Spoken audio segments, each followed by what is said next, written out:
In a move that caught many by surprise, President Bola Ahmed Tinubu has announced the sudden appointment of new service chiefs, reshaping the country's top military leadership without prior indication.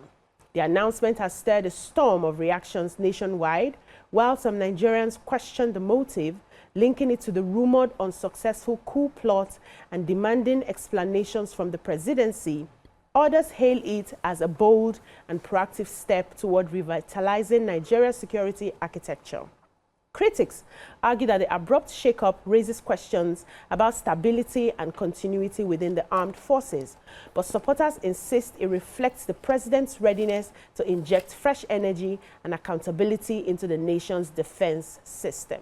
Joining us via Zoom is Captain Lukman Gidado, retired, a seasoned professional whose career spans military service, strategic consulting, research, and human capacity development. He'll be helping us unpack the implications of this unexpected military reshuffle. And you too can join the conversation on 02016-352013 or 0902416-3440. Or tweet us at TVC Connect using the hashtag YourViewTVC. But before we bring our guests to come and share with us what his thoughts are on the reshuffling of a very critical sector in our economy, I would like to hear what the ladies think about it. So it was a shock to me. First of all, I saw a news about a failed coup plan in one of, I think it was Sahara Reporters, I read it. I was like, when did this, which people, how did they, how and why did they plan such a thing?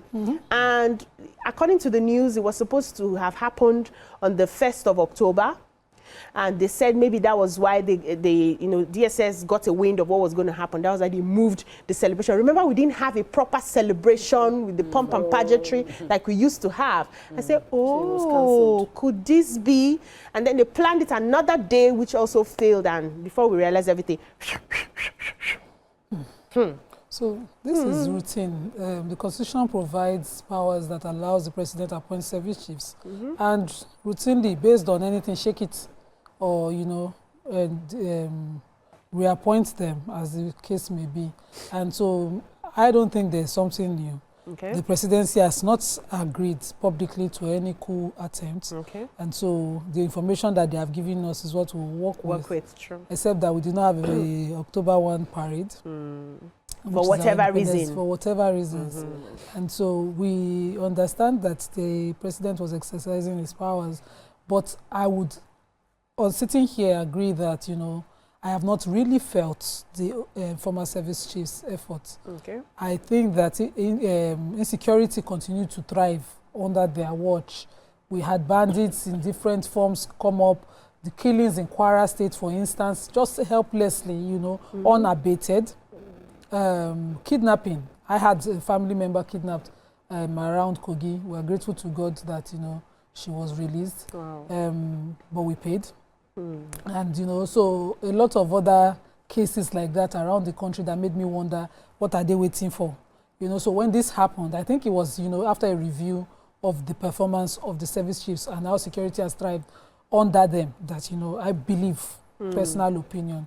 But this shake-off does not really guarantee security. Yes, I think that intelligence must, come up. There must be improvement of logistics, the intelligence, interagency collaboration. Because in some areas, what you have is NSCDC. I don't know whether they work in sync with each other. That one worries me. Particularly when the South, North Central, which is Kogi and Kwara State, insecurity started to come up. I didn't think that the military was the usual security on ground. I think it was NSCDC and all of the other security bodies. How well do they work to exchange intelligence? And you see why it was worrying me. The president retained the organ on intelligence within the military. Even in this shake-up? Even in the shake-up, he survived the shake-up. And so a lot of things don't settle down very clear with me. But we will see how it goes. Well, I think for me, first things first is that we've been on the security issue for the longest. I think if we're going to cast our mind back, it's been over 10 active years that we've had security checks in, check outs, and there's always one heart-wrenching story about insecurity every single day. Even if it's not by the hour, every day will not pass. There's no day that will pass in the last 10 years that it has not been very active. I think this is not unusual. It has happened before. Take them from here, put them here, take them from there, and replace them here. But ultimately, I think the goal is to have how would I put it now, is to have a working security system. But if you want to plan a working security system, the people in the security architecture, they must be able to do that job. So it boils down to the fact that is somebody negligent of their duty? Is somebody just feeding off the woes of Nigerians? Because even in the provision for budgeting, there's provision for security, which is usually adequate. But at the end of the day, the people at the forefront still complain lack of sophisticated weapons, lack of what's it called, support, lack of morale, and some of these deficits.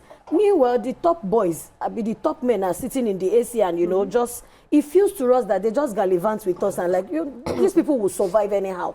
So yes, if this is a move to change, yes, I agree that it is needed. It is very necessary. We've seen some other countries who've had coup plot and it has failed. It didn't succeed. I don't think this is the right time for them to even want to to plot a coup. What have they been looking at since? And now that we think that we have a president in place, that we are trying to look at his tenure to say if the economy will be stable. I think the only major deficit we have been facing is still this security.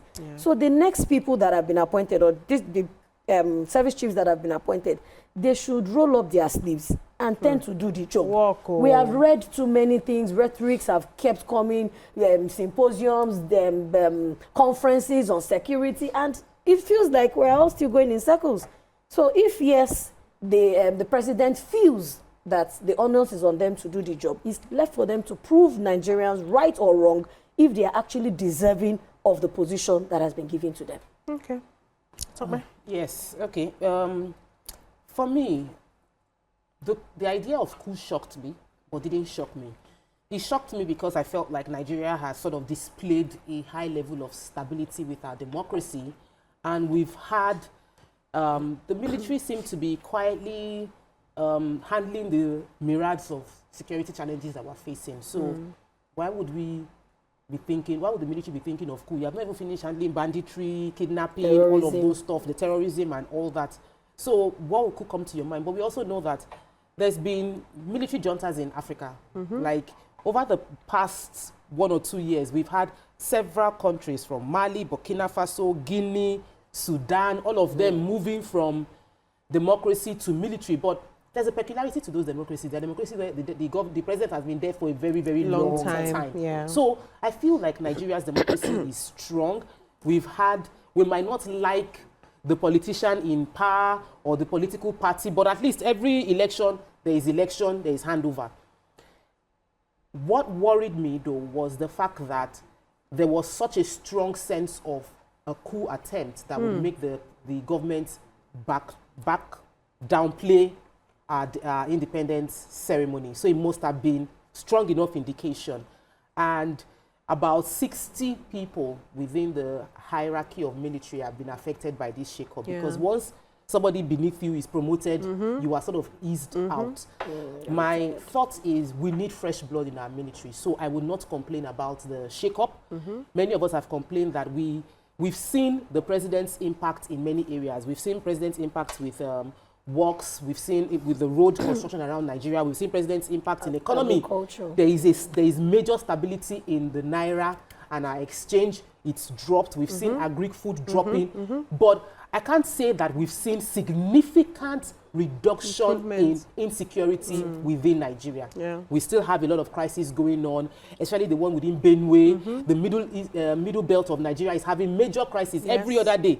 They are killing some people, killing ethnic cleansing, all sorts happening. To the west, we are in the news negatively. Even in the east. The global audience are saying that it is a Christian fight, which we know it isn't. It is an insecurity fight. So this, for me, is a much needed change. For whatever spurred the change, we need change. We need a new, fresh insight. Fresh ideas. And sometimes older people might not take younger ideas, because in the military system, obey before complain, whatever order you're giving is There's a hierarchy. So it's hierarchy. So if the older ones, the hierarchical thoughts has not brought us increased security, then we should, this new architecture that that is being implemented, I'm hoping that there will be fresh ideas on how we are tackling the insecurity challenges, how we're tackling banditry, and almost every region of Nigeria has a different form of security challenge that needs to be dealt with in different ways. Where so the conversation for state policing comes in. We need to be careful. You know,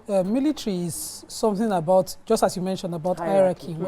When a clearing, a shake-up causes a clearing of all the higher officers, we might lose knowledge. We might also lose morale of the younger military officers if they feel that this is a politically motivated thing. You know everything, you have to know somebody that knows the president. And because this is entirely the president's prerogative. And you need the morale of the soldiers on ground boosted. You also need knowledge such that at least with a promotion and a retirement, there's handing over of knowledge to some extent. There's a flow. There's a flow. If you just clear them, they might just be going with the knowledge, and the new officers will take time to get abreast of things. And the reason for the clearing might just be, let it not be yes. But Nima, I want to say that I agree with what you ladies have said, but I don't think we lack fresh ideas. I just think we lack political will to do what is needed. Thank you. When you have conversations with many of these people in positions of power, you realize that they know what to do. But the system is so screwed in a way that there's a form of sabotage that's happening. Always. And they know that this is what is happening. That's the meal but they of the cannot, day. I'm telling you, you cannot come out categorically to say this is where we have been sabotaged. They have intelligence, they have equipment, they deploy when they want to deploy, when they want to use it. But many of the times, why we don't see the sort of results we're expected to see is because there's deep sabotage within. So me, it's not about clearing out all the heads and bringing the fresh people that you are bringing to take up those positions. Are they ready? Why are not you sure they're not corrupted? investigate sabotage? Thank you. So when under the former president Buhari, there were calls for I think Major General Buratai. Nima, I'm sorry. We have to go on a commercial break so that when we come back, we'll bring in our guests for more insights. Stay with us. Welcome back. We're still talking about the overhaul of the military architecture of Nigeria, and we have a guest on the line. Our guest is Captain Lukman Gidado. Captain Lukman, are you there? Yeah, good morning. Yeah, good morning, sir. Welcome to the show. Thank you for having me. Yeah, how are you doing today? Yeah, we're doing amazing. Thank you so much. So I'm sure you've heard us, talk a bit about what happened. And I would like to ask you what you make of the timing of the sudden change in the military architecture. Did you think there was any visible sign that the president was not satisfied with the previous service chiefs? Was there anything that gave us a clue that he was not satisfied before he made this major change? Okay, thank you very much.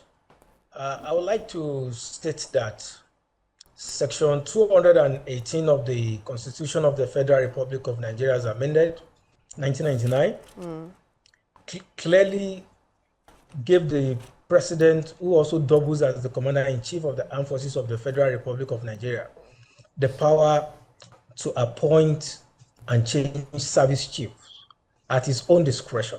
Okay. So for me, the change in service chiefs, first and foremost, there's this social media noise that it was because of the coup rumor. I would like to state that the issue of coup, Nigeria as a country have grown past that era. Okay. Many people mentioning coup, they don't even understand what it takes, the nitty-gritty, what is expected, what do you need to have in place before you can stage a successful coup. We have passed that era. You must have a handful of the military in support at your disposal. So since the entrenchment of Fourth Republic, I think the military has grown to the point of staying focused to the constitutionally duty which is to maintain the territorial integrity of Nigeria. Okay. Institutions have grown, and I does not believe that they were changed because of any rumor of coup. So people just start talking about coup. No, we've grown that past era.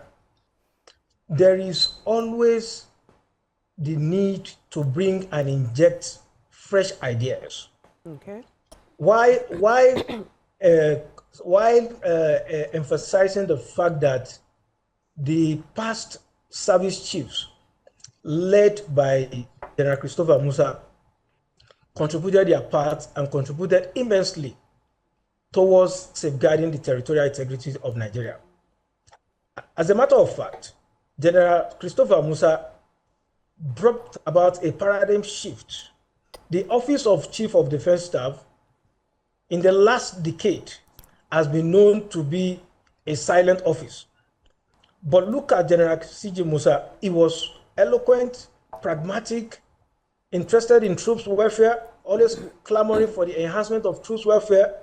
So to a large extent, the service chiefs, they have done their bit in contributing to the Nigerian security architecture. So President Bola Ahmed Tinubu, in his discretion, in accordance with the power saddled with the responsibility according to the Constitution of changing service chief, felt the need, is high time to inject new ideas. Okay. Not that the outgone service chief have done woefully or done badly in any way. And as a matter of fact, the presidency was very, very strategic to ensure continuity and retention. Lieutenant General Obiede has been elevated to the rank of, to the position of Chief of Defense Staff. And equally, Major General Odiande, the Chief of Military Intelligence, was also retained for retention purpose. So the three senior officers that are being brought on board, the Chief of Army Staff, Major General W. Shaibu, the newly appointed Chief of Air Staff and Chief of Naval Staff, I can tell you categorically that I was privileged to serve with Major General W. Shaibu. He was the commander 22 Armor Brigade, Special Armor Brigade in Bama. And we operated together around Sambisa General Area as a brigade commander of 22 Special Armor Brigade then in 2020. You could see Major Brigadier General then, Captain, leading the war. Captain, because of time, let's get in a few more questions from the other ladies. So, okay. From the conversation, at least the way you introduced the conversation, you seem to go against our thoughts with a lot of vote of confidence for the military chiefs that were just reshuffled. And that's very refreshing because you are a retired captain. So my question to you is, based on the fact that you feel the previous military chiefs did well, why do a lot of Nigerians still feel, like I mentioned earlier, that we have a lot of insecurity challenges? And what would be different? What would you expect differently from the new service chiefs that are coming in? Okay. I would like to state that if there is no security in Nigeria, you will not be sitting down in your studio today. So, yes, you will not be sitting down in your studio. Wow. I agree. So to a large extent, let us appreciate the military, the police, and other security agencies. Okay. They are contributing their quota towards ensuring the security of life and property in Nigeria. But it's high time we disassociate ourselves with everything we see on social media. The social media is like an ungoverned space whereby everybody goes there, both unpatriotic Nigeria and people with intentions that we don't know. They are happy always, painting the Nigerian nation in a bad light. But the security agencies are actually doing their best. They are doing their best. So for these new service chiefs, what we should expect better, and what I want to clamor for, is that we cannot be solving new problems using old tactics. Okay. insecurity issues keep evolving. For them to be more successful and to further maintain the territorial integrity of Nigeria, there are factors that they need to put in place. Firstly, the issue of troops welfare. The troops welfare is an issue that, to a large extent, if properly addressed, we go a long way towards ensuring that the troops give in their best. Not only that, armament, combat enablers. It's high time we go the technological way. According to Professor Babagana Zulum of Borno State, he stated, and I quote, that the Boko Haram terrorist groups have started using drones, armed drones. So it's high time the Nigerian military should start thinking in that direction. In this era of terrorism, insurgency, and a whole lot of insecurity issues that we have, you don't expect our troops to be going on patrol or combat operations using soft-skin vehicles. They are supposed to be using hard-skin vehicles, armored tank, MRAPs, and a host of others. Sadly, there was the Nigerian Army recorded the death of a commanding officer in a week or 2 weeks ago, Lieutenant Colonel Paiko. From the circumstances that led to the death of the senior officer, it was gathered that the senior officer was ambushed. I think if we brought about a paradigm shift, the military and the government should start. We cannot be solving, new evolving threats using a soft-skin vehicle, using a motorcycle, using outdated equipment that are soft-skin, outdated equipment. Yeah. So we should evolve technology. Sometimes from your defensive location. If you are going technology, we have drones. Drones will scan the adversary's enclave, and you can start launching them from your own defensive location. You don't have to go and look for them.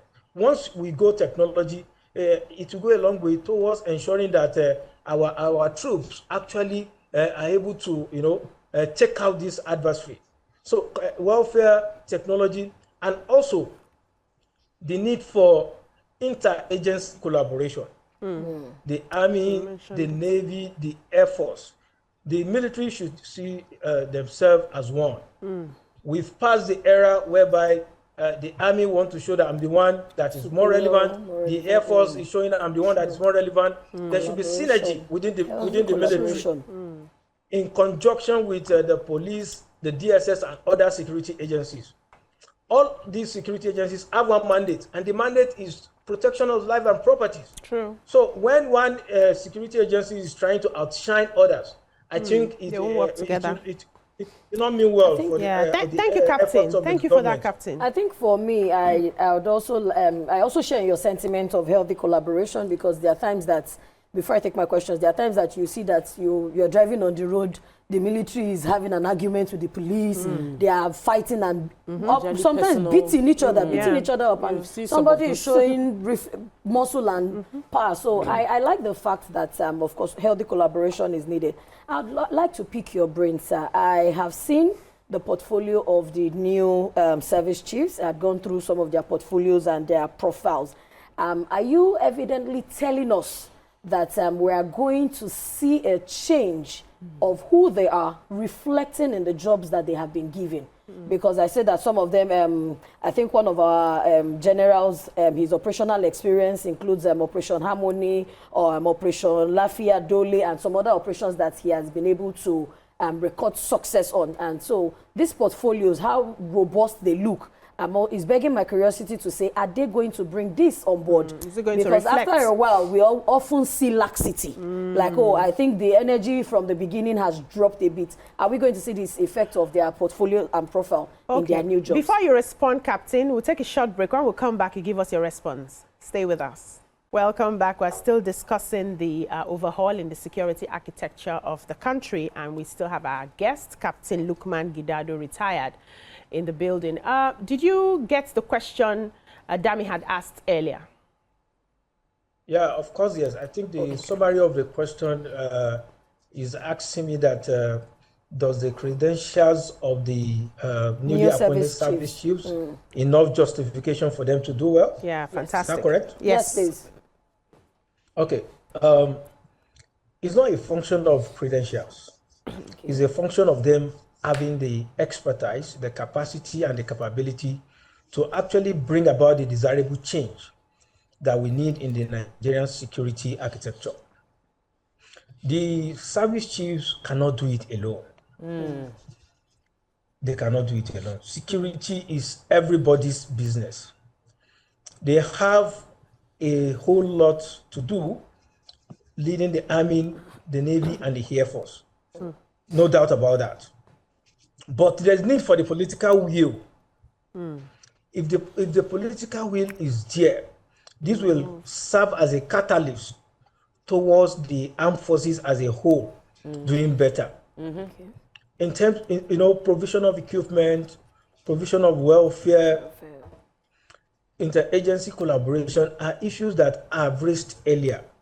That if all these are properly addressed, then you will see the service chiefs, actually delivering the mandate they have been given. Also, I want to emphasize on something which is very, very crucial. With utmost respect to the leadership of the Ministry of Defense, the current leadership, with utmost respect to them, I want to suggest to the federal government that, take for example, the Minister of Finance and the Minister of Works. Okay. These are people that their portfolio resonates with their expertise, with their background. Okay. For instance, with my own background, you want to give me a minister, and you are giving Minister for Agriculture. Of course, I'll be able to bamboozle my way around it, by having special advisor, technical assistant. But that will be a different ball game if that is my background. So I think sensitive ministries such as the Ministry of Defense requires people with sound background in security and defense management, military logistics. And if this is done, it will equally go a long way, towards entrenching and bringing about the desirable change that we want. If, for instance, by virtue of my background, you made me the Minister of Defense, I know where to get the problems. If I'm going for my oversight duty or performing my constitutional role, I will not stop at the level of the DIF or brigade and listen to whatever the GOC and the brigade commander is telling me that these are the problems. The problems are in the field. You go to the field, go and meet the commanders in the field. The commander in the field are second lieutenant, captain, major, lieutenant colonel, and others, and the soldiers. So if I'm stopping at the DIF level, the brigade level, hearing what the brigade commander or the general officer commanding telling me that these are the problems, and I take it that way, I'm missing the point. Let me go to, I will tell you, take me to the field. We got you, Who's Captain. the commander of the field? Okay, Captain, let's get another question in. Okay, sir, as a former retired captain, sorry, my apologies. How do you think the morale is within the military right now? How do you see them? Do you think they're well motivated to continue working? And with this shake-up, how do you think it affects their morale? The shake-up in the military is not a new phenomenon. The day you are appointed service chief, you should be ready that, okay, maybe the following day you might be removed. Hey, that's scary. Excuse me. Okay. So why am I saying this? There are other officers that we need to bring on board.